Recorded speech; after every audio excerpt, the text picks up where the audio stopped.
Bonjour mes chers amis, un petit message aujourd'hui. On ne va pas continuer avec Michelet puisque c'est un jour particulier comme vous le savez, c'est Yom Ha'atzmaut.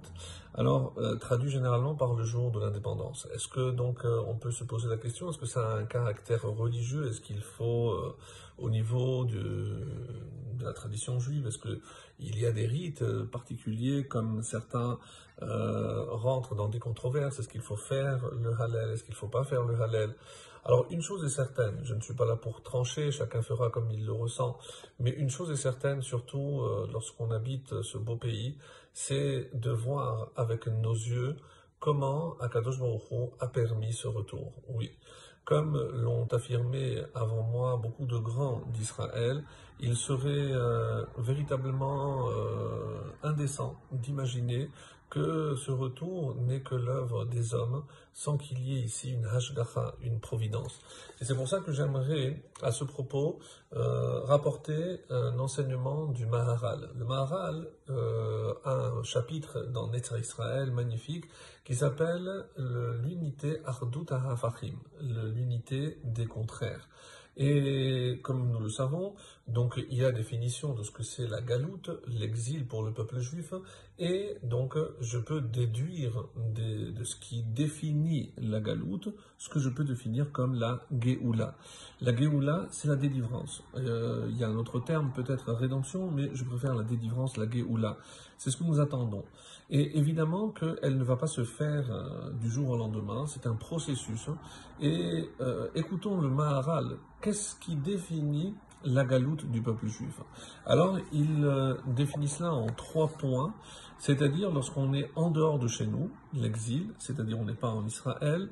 Ensuite, on est dispersé, on n'est pas tous concentrés dans un endroit, on est dispersé dans les 4 coins. Et le dernier point, on est dominé. Dominé, c'est-à-dire que nous sommes soumis à la volonté des personnes qui régissent le pays où nous nous trouvons. Et nous avons vu, en croyant que des fois dans l'histoire, on avait atteint peut-être une sorte d'indépendance, et malheureusement, l'histoire nous a rattrapés pour nous prouver que non, qu'elle n'existe pas tant que nous ne sommes pas chez nous, en Israël. Et donc, si on analyse les 3 points que nous donne le Maharal, on peut deviner qu'est-ce qu'il pense, comment je peux reconnaître la Géoula. La Géoula, c'est lorsque j'ai un chez moi, que je peux venir chez moi, donc ça c'est le premier point. Deuxième point, c'est que lorsqu'on est tous réunis, il n'y a plus de dispersion, lorsque tous les Juifs peuvent se retrouver en même temps ici, sur la terre d'Israël. Et troisièmement, donc c'est le dernier point, c'est lorsqu'on n'est pas dominé, c'est-à-dire lorsqu'on est indépendant, on ne dépend plus du bon vouloir de telle ou telle autorité. Mais vous allez certainement dire, oui, mais il y a quand même en Israël aussi une autorité, certes, mais c'est une autorité chez nous. Je peux contester, je peux m'opposer, tout ce que je veux, mais ce sont des juifs qui dirigent d'autres juifs, des juifs qui, rappelons-le, sont élus, en espérant que ça va aboutir, qui sont élus par la majorité du peuple. Donc pourquoi cela? Pour revenir sur une notion très importante, parce que aussi bien cette date qui marque le retour d'Israël, le début de ce qu'on peut appeler la Géoula, de la délivrance, a lieu le mois de Iyar. Et dans quelque temps, il y aura aussi que cette date, Yom Yerushalayim, qui se déroule également le mois de Iyar.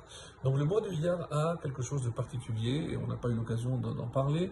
C'est vrai qu'on dit souvent que Iyar, ce sont les initiales de Ani Hashem Rof'echa, je suis l'Éternel qui te guérit. Mais il te guérit de quoi? Il te guérit de l'exil. Donc la grande maladie du peuple juif, celle qu'il a subie pendant 2000 ans, c'est justement l'exil. Autrement dit, c'est si je veux voir la guérison, c'est-à-dire le retour, l'indépendance, lorsque je vais récupérer notre terre avec notre ville sainte de Yerushalayim, eh bien, tous ces événements se déroulent le mois de Iyar.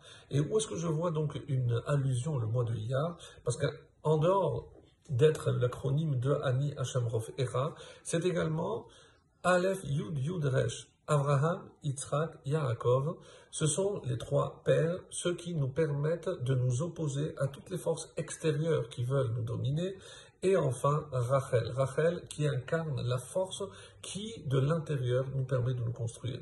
Abraham, donc c'est contre Ishmaël, Yitzhak, c'est contre Esav, et la force de Yaakov, le Hémed, c'est contre le Erevrav, donc ce mélange de Esav et de Ishmaël.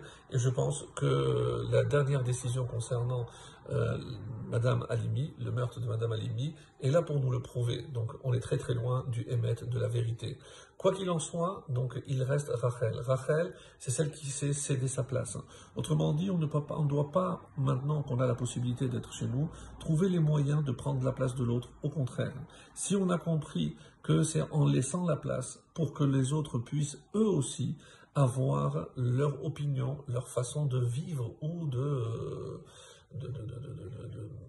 d'avoir une expérience de cette journée et de ce moment extraordinaire, alors peut-être qu'on pourra tous dire que nos yeux puissent voir le retour définitif d'Hachem sur la terre d'Israël.